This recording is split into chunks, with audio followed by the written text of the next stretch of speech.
folks, Jeff Salzman here, and welcome to the Daily Evolver. Again, today I'm simulcasting, not just to YouTube and to Integral Life, but also to Facebook. So hello, Facebook. So I thought I would talk today a little bit about the presidential debate between Trump and Biden last night. My view of that. I think I have a different view than a lot of people. I mean, the media is kind of crazy this morning on both sides, particularly the Trump is a horrible bad guy. And I didn't hear much about Biden, frankly. It's funny, I listened to the first 20 or so minutes of Morning Joe this morning, and I don't know if his name was even mentioned. And I actually thought he did good. So I want to make that case. Of course, everybody gets to have the case they want to make, but I want to do that. And before I do, I actually want to just share a little bit, particularly for those of you who may be a little bit new to what I do here at the Daily Evolver.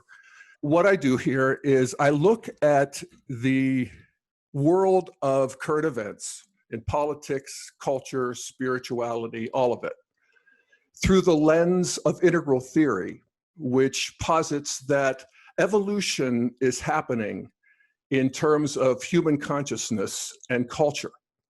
That's a wonderful thing. And that creates ever unfolding stages of goodness, truth, and beauty. And I make this case, and you can see some of the details, particularly on my website, dailyevolver.com. You can go to the theory tab there and follow along with some of the charts and graphs and so forth. So evolution's great.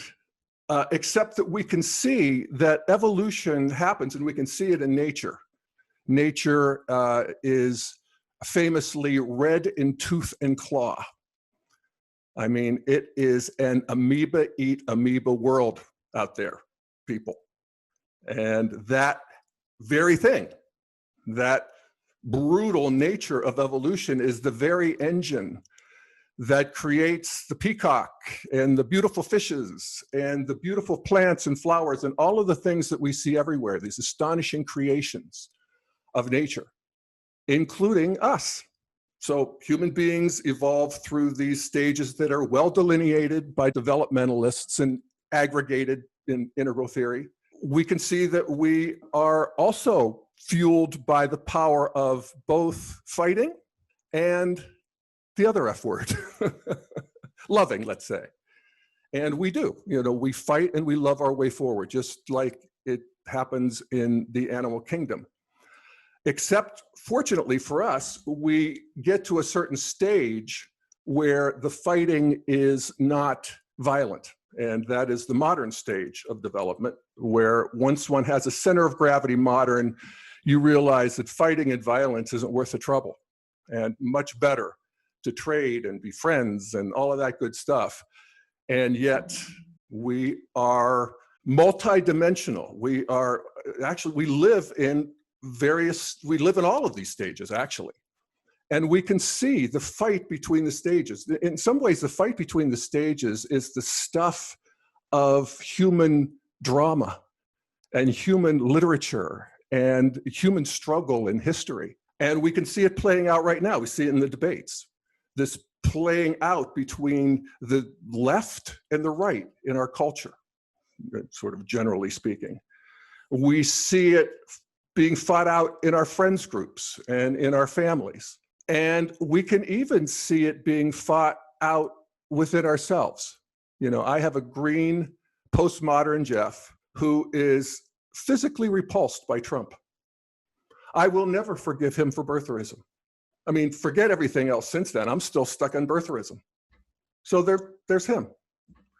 And I have modern Jeff, who just wants everything to run properly. Let's keep the trains running here.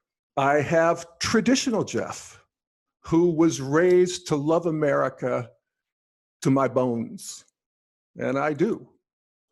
And who is wary of this emerging theory that is critical of America that is coming online in green. And I have red egocentric Jeff, who is angry at everything and wants to fight anybody who gets in the way of my Greater Glory of Jeff project. And then I have Magic Jeff and, all of that good stuff. So all of this is online. And knowing this brings online this new integral Jeff who can see these other Jeffs in these earlier stages.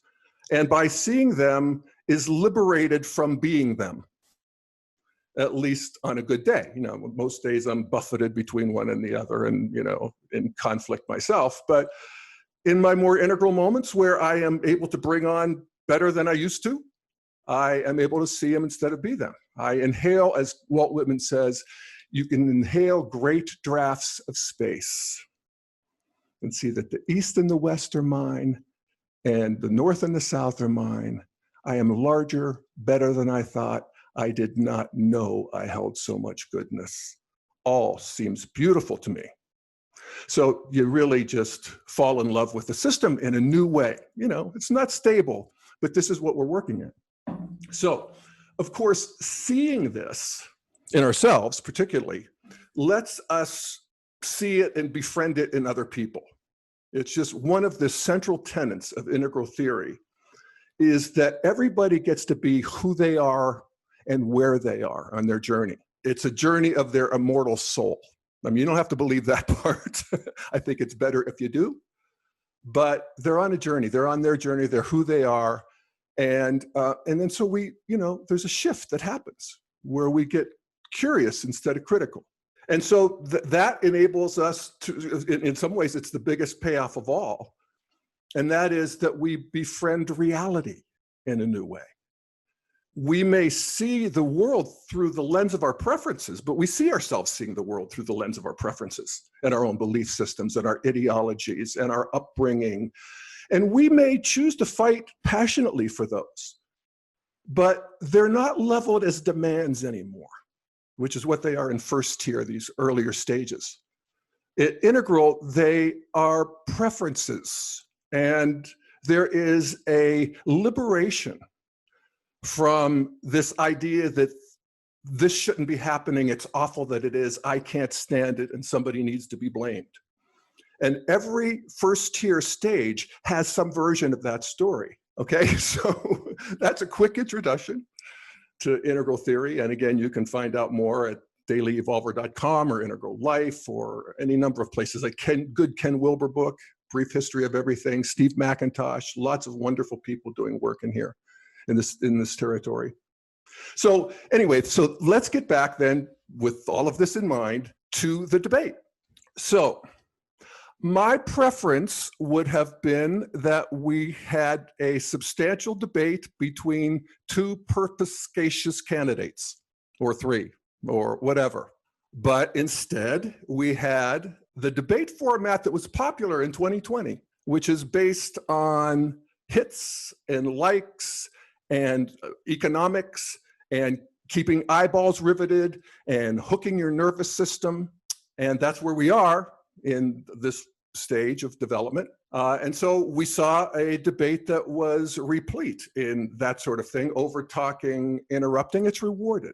And I gotta say, I didn't see it being deployed egregiously by Trump. I mean, certainly no more than I would expect from the egregious Trump. I mean, did the Democrats forget their debates of the primaries? I mean, they were a nightmare of over-talking and insults. And in some ways, this was a better debate because the audience really did stay quiet. At least we didn't have to endure that partisan nonsense. All right, so I would have preferred a different debate, and I think maybe we'll see that at some point. I would have preferred a different candidate than Trump, but there we have him. I mean, I've done plenty of podcasts on Trump. You can go check the tags on the site. But, I make the case that Trump is in some ways a dark spiral wizard, if you know the terminology. He can operate in the modern world. He can operate in the traditional world. Not sure he feels it, but he can do it. He can even operate in the postmodern world. He, came of age in Manhattan, and it was like part of the glitterati. But he lives in the red world, the world of the egocentric. It's pre-operational, pre-conventional. One of the things that I've learned about Trump that's actually helped me, I mean, my not be outraged by Trump project is working pretty well, in the sense that psychopaths and sociopaths are people too. And I did a podcast on this where I was doing some of the research on the latest findings and treatments for children who have empathy disorders. What they have found is that children with empathy disorders, callous, I think it's called callous, I forget what it's called. Anyway, they don't respond to criticism and punishment, but they do respond to praise and rewards. And that has helped me understand Trump more than any other insight. He doesn't respond to criticism, punishment, but he does to praise and reward. And that is classic red narcissist. There's a fighting spirit there. It's the warrior consciousness. It was one of the longest stages of human history as we sort of accelerate through these stages. But they fight because that's how they get by. That's how they feel alive, actually. If they're not fighting, they don't feel alive.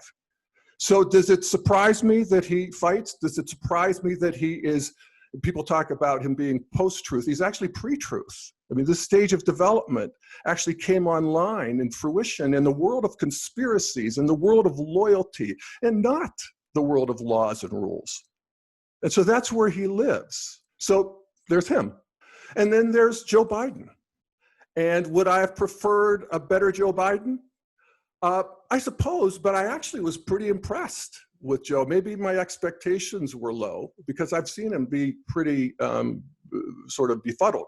He's 78 years old. He does have some, certainly linguistic impairment, but I think his mind worked. I was pretty impressed.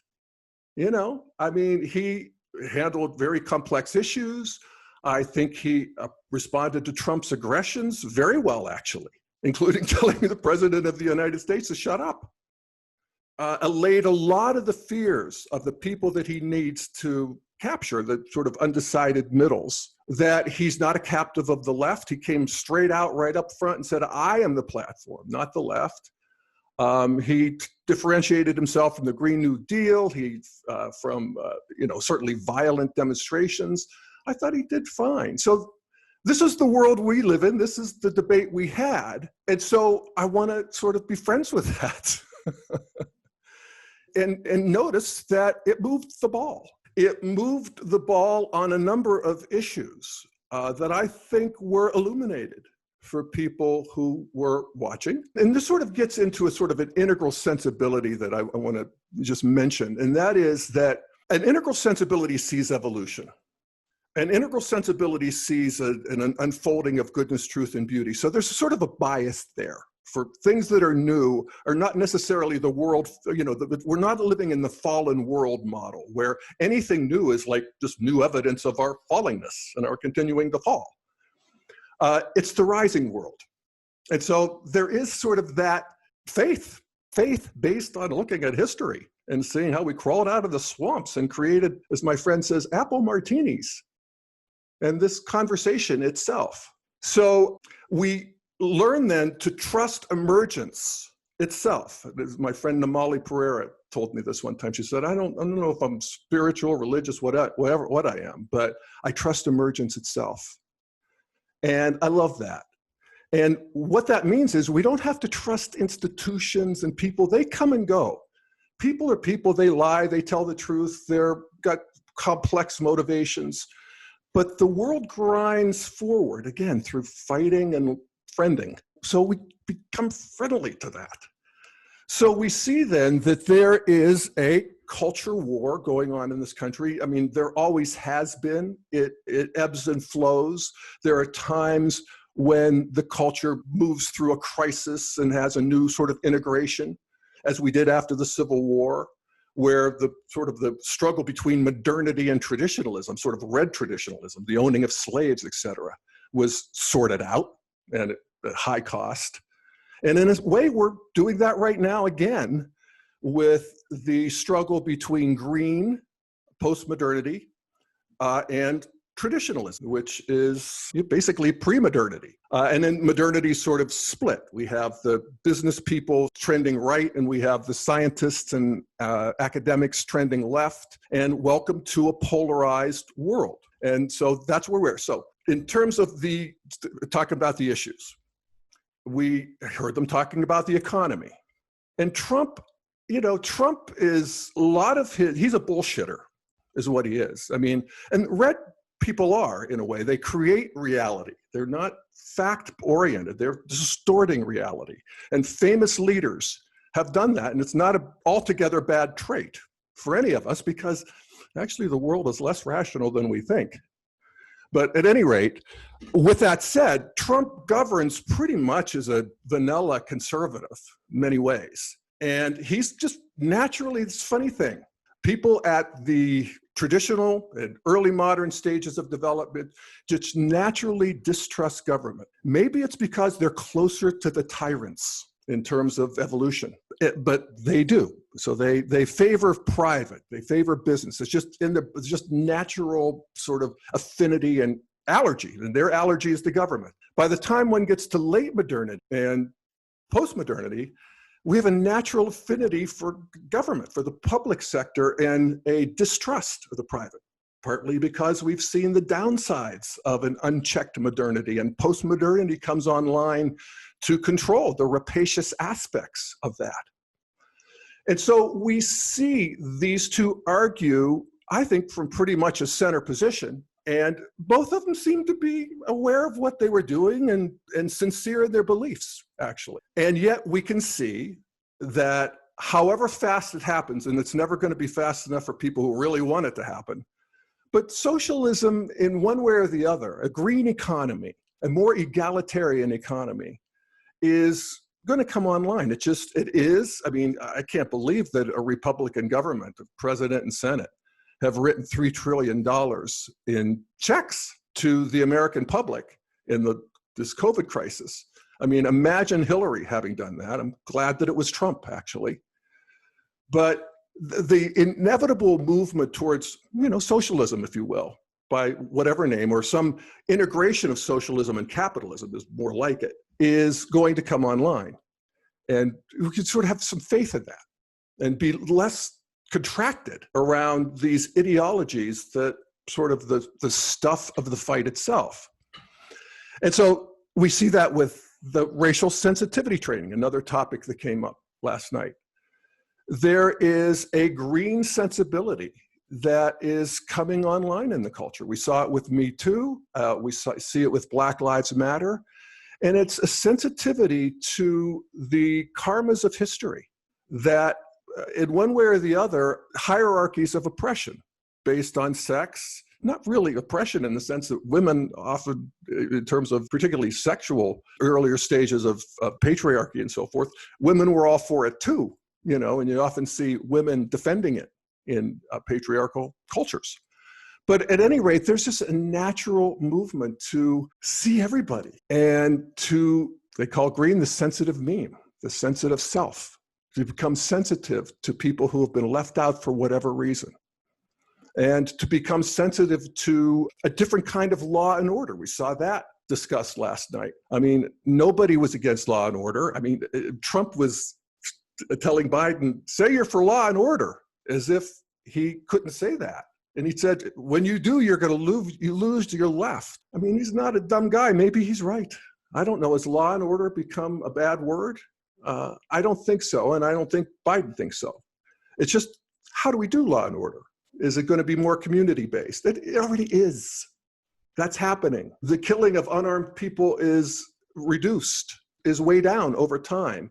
And you could, of course, see that if you want to look at the bigger trajectory of the evolution of the police, it used to just be whatever gang is enforcing the tyrant's wishes.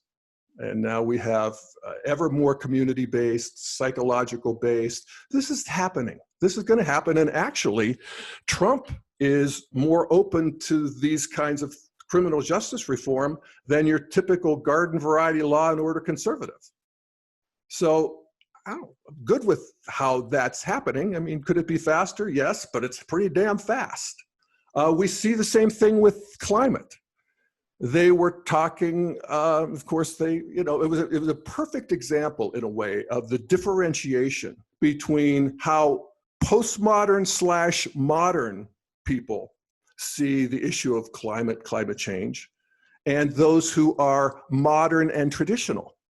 the ones leaning right. And so Chris Wallace asked Trump about why he got out of the Paris Peace Accords. And Trump's answer was a bit of a non sequitur, but what he said, in America, we want to have the cleanest air and water imaginable, something like that. And that's the modern answer. That's what modern cultures do, is they clean up their own nest, and that's where they're focused. And that's a very, very important stage of development that we have lived through. You know, I grew up in Western Pennsylvania in the 60s and 70s in coal mining country. We supplied the steel mills of Youngstown and Pittsburgh, just a few miles away. And we never went near our river, the Mahoning River. Lake Erie was toxic. We had a cloud that would sweep across the country. I remember I had a basement apartment. I would have to get up at 4 or 5 in the morning and close my basement window so that the smoke from the coke ovens wouldn't crawl into my window and fall into my basement. And I moved to Denver in whatever it was, 78, and Denver had a famous brown cloud. LA, all of it, it's enormous, littering, for God's sakes. I mean, when I was a kid, people would throw out their McDonald's boxes in our country road. It was just what you did. We would clean it up occasionally. Nobody thought much of it until good old Lady Bird came along with the don't be a litter bug. And so this is a consciousness that comes online. It's part of the awareness of cleaning up your nest, which traditional people are not good at. And then we move into postmodernity, and that's, so, Trump's more that side of the street. And Biden is more of the modern, postmodern side of the climate view, which is where people become world-centric.